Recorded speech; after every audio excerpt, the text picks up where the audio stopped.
Good morning, everyone. So today we are going to see.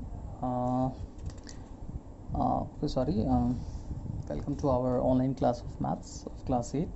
So today we are going to discuss the topic that is, as you can see, the circle graph, or we can call it as pie chart. Okay. So today we are going to learn after learning from the histogram that how to draw the pie chart or the circle graph. Okay, so now let's start it to learn. As you can see that what is okay, before going to the pie chart, let me discuss something about the histogram or bar graph. Actually, what are these things? These things are actually simple representation of the data. So similarly, circle graph or pie chart is also one of the representation of data only. And today we are going to learn how to make a pie chart, and for that I'm going to discuss one of the problems with you people so that you can easily understand how to draw the pie chart. Okay, so let's not waste the time. Okay, before starting the discussion of the pie chart, let me first of all clear with you people two things. The first thing, okay, now I must know that all of you must be aware about the circle. Okay, so circle you all know, and circle is having a radius, circle is having a center. So these things all of you know. I know that. Okay, now what to think I should have to discuss before discussing about the pie chart is that the you don't know about the arc. So I think that all of you must be knowing about the circumference of the circle. Okay, so let us see that we are having a circle like this. So if we cut out some of the length of the circumference of the circle, so this particular length is going to be called as the arc.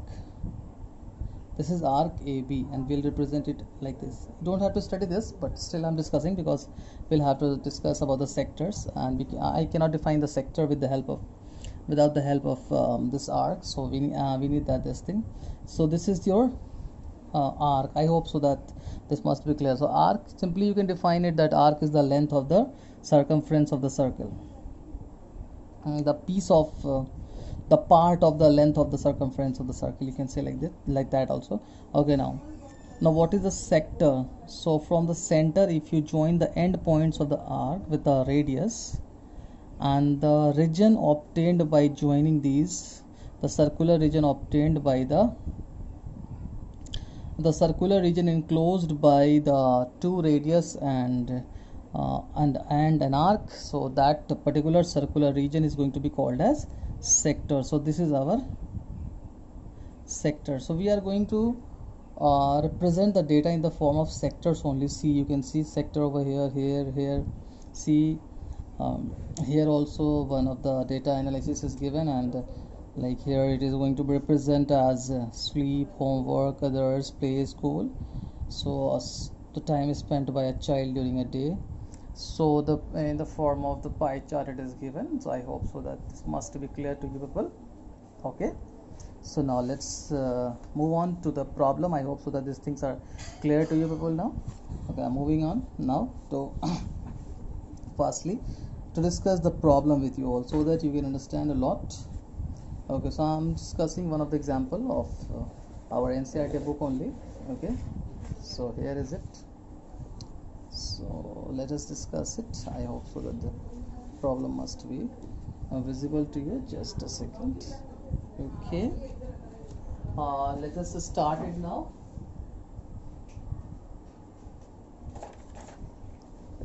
Okay, see here. So the question is here, example 2.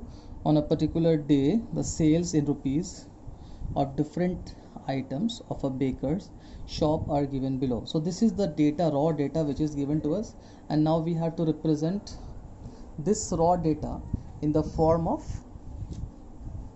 just a second, in the form of the pie chart. We have to represent this particular data. Okay, so let us proceed with it now. So ordinary bread that is sold out sale in rupees, that is rupees 320. Fruit bread, that is 180. Cakes and pastries 160. Biscuits 120, and so on. Okay, now move on fastly. So first of all, we have to make a table for this, so that we can easily get the required values to construct our pie chart. Okay, so right now I'm going to just show you people the table which is shown over here. Okay, so let's see it, all of you please. Okay, let's start now.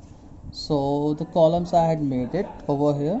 So item is given, sales is given, in fraction it is given, and central angle it is given. Okay, now see, ordinary bread, biscuits, cakes and pastries, fruit bread, and others, whatever it is given, we had written it, and we had written the sales also. So these two informations are the same, and now we have to find out the fraction. In fraction, first of all, so the total we'll found out the total sale of the day, and then we'll divide this particular with that the total, so we are going to get the fractions. So next thing, we are going to do the fractions to find out the fraction. So 4 by 9 is the fraction. Similarly, 1 by 20 by 720, that is 1 by 6, it's a fractions. So similarly, we had taken out the fractions of all, 160 by 720, 80 by 720, 40 by 720. So we had got the fractions. Now next, we need to find out the central angle. So if you don't have the central angle is actually to represent or to draw the sector, we need the central angle.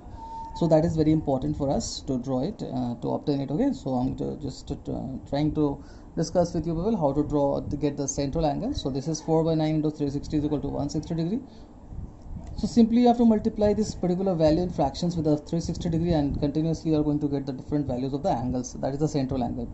So for ordinary breads, we are having the central angle as 160 degree, biscuits for 60 degree, cakes and pastries 80 degree, fruit breads 40 degree, and others as 20 degree. Okay, so now since we had got the angles, now with the help of this central angle only, we are going to plot it easily in the form of graph. So you can see the graph.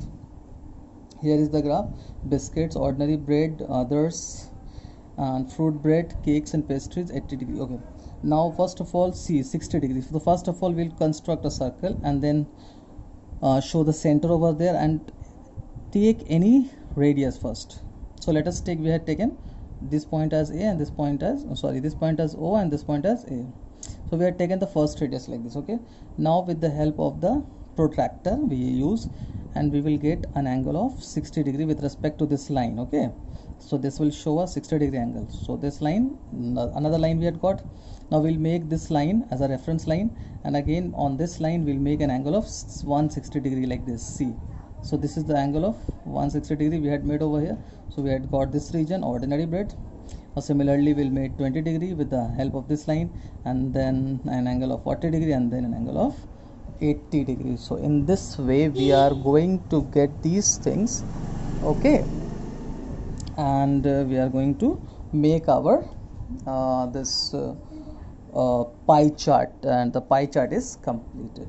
I hope so that the things must be clear, and this is very easy, not very difficult thing to do. So that's it for today. Let's end it up now. Thank you all. We'll meet again in the next class.